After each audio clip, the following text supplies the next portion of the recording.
안녕하세요. 시편 66편 8절에서 20절입니다. 9절. 그분이 우리 목숨을 보존해 주시고 우리 발이 미끄러지지 않게 해 주신다. 발은 삶의 여정으로서 인생길을 걷는 이미지를 나타냅니다. 발로 걸을 수 있다는 것은 목숨이 살아있다는 뜻입니다. 발이 미끄러지는 것은 삶의 길에서 빗나가게 하는 재앙을 뜻하며 죽음까지 가리킵니다. 지금 인생 길을 미끄러지지 않고 걸어갈 수 있는 것은 하나님께서 우리 목숨을 보존해 주셨기 때문이라고 고백하는 것입니다. 10절. 오 하나님이여, 주께서 우리를 시험하셔서 은처럼 잘 단련시켜 주셨습니다. 하나님의 시험은 우리를 미끄러지게 하시려는 데 목적이 있는 것이 아니라 단련시키는 데 있습니다. 시험이라는 단어는 금속에 포함되어 있는 불순물을 제거하여 순도를 높이는 것을 가리키는 단어입니다. 예언서와 지혜서에서 사람의 마음을 단련하는 것을 은과 금을 정련하는 과정에 비유하곤 합니다. 하나님께서 그의 백성들 안에 있는 불순물을 제거하고 성숙한 사람으로 만드시기 위해 시험하시는 것입니다. 11절. 주께서 우리를 그물에 걸리게 하셨고 우리 등에 짐을 지게 하셨습니다. 주께서 어떻게 단련시키셨는지 구체적으로 말합니다.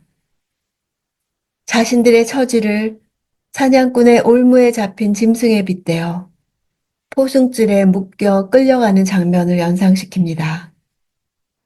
등의 짐은 그물보다 더 무겁고 가중적인 고난을 나타내기 위한 점층적 표현입니다. 노예의 이미지를 사용하여 자신들의 고난을 묘사했습니다. 12절. 사람들이 우리 머리 꼭대기에 있게 하셨습니다. 우리가 불 사이로, 물 사이로 지나가기도 했습니다. 그러나 결국에는 풍성한 곳으로 우리를 데려오셨습니다. 사람들이 머리 꼭대기에 있는 것은 전쟁의 승자들이 패배한 자들의 목을 짓밟는 상황, 전쟁터에 쓰러져 있는 아군들 위로 적의 기마병들이나 병거의 바퀴가 짓밟고 지나가는 것을 묘사합니다. 자신들이 그 같은 고통과 수치를 당했음을 가리키는 표현입니다. 패전이라는 더 극단적인 이미지를 사용하여 자신들이 경험했던 고난을 더욱 처절하게 묘사하고 있습니다. 불 사이로, 물 사이로 지나간 것은 이스라엘이 애굽의 압제로부터 벗어나 홍해를 건너고 그 이후 40년간 불볕더위에 광야에서 보냈던 시간을 말합니다. 물과 불은 제의적인 정결에서 중요했습니다. 이스라엘 조상들이 광야를 통과하며 경험한 시험은 단련과 정화의 과정이었습니다. 이런 고통스럽고 비참했던 상황이 전복됩니다. 약속의 땅 가나안에 들어갔던 것처럼 극심하고 혹독한 고난을 경험한 후에 하나님의 축복에 들어가게 되었음을 간증합니다. 17절. 내가 내 입으로 그분께 울부짖었고 내 혀로 그분을 찬양했다. 울부짖다 하는 단어를 볼 때 당시 시인이 얼마나 절박한 위기 가운데 있었는지, 또한 그 환난을 벗어나기 위해 얼마나 울부짖으며 간절히 하나님께 매달렸는지를 잘 알 수 있습니다. 시인은 환난의 때 어느 누구에게도 찾아가지 않고 하나님에게 도움을 청하며 그만을 의지했습니다. 오직 하나님에게만 참된 문제의 해결이 있다는 것을 알고 있었기 때문입니다. 하나님께 울부짖으며 하나님을 찬양할 수 있었던 것은 시인이 하나님의 응답에 대해 얼마나 확고한 믿음을 가지고 있었는지를 잘 보여줍니다. 절박한 상황 속에서 하나님께 도움을 구하며 부르짖는 그 순간에 그는 이미 하나님을 찬송하고 있었습니다. 이것을 선취적 신앙이라고 합니다. 이미 응답을 받은 것으로 여기고 찬양하는 것입니다. 18절.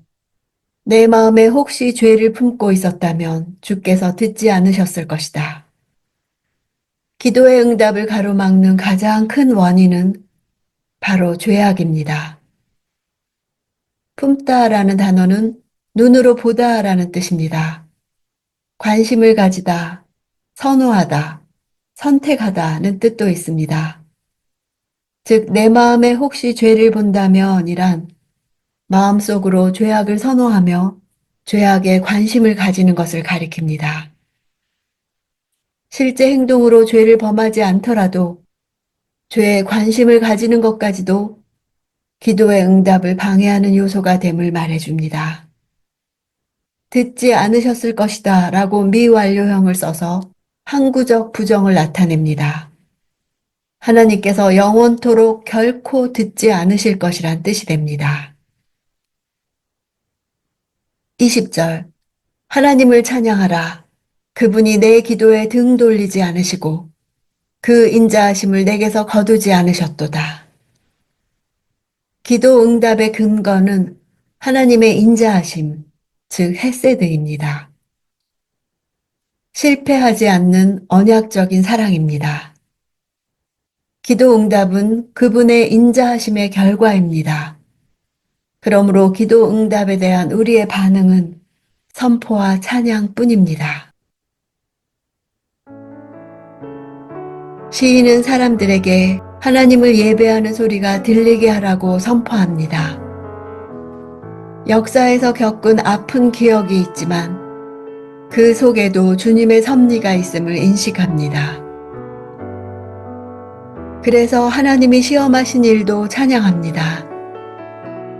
예배는 우리 삶 이면에 함께 하시는 주님의 마음을 헤아리고 그것에 합당하게 반응하는 것입니다. 예배의 핵심은 주님과의 관계입니다. 부분적 고백을 넘어 삶 전체에 걸쳐 주님께 집중하는 것입니다. 예배는 보이지 않는 하나님을 드러내는 생생한 증거를 고백하는 장입니다. 삶은 예배의 고백이 구현되는 실제입니다. 예배가 삶이 되고 삶이 예배되어 하나님이 높임 받으시는 예배의 삶을 살기를 소망합니다.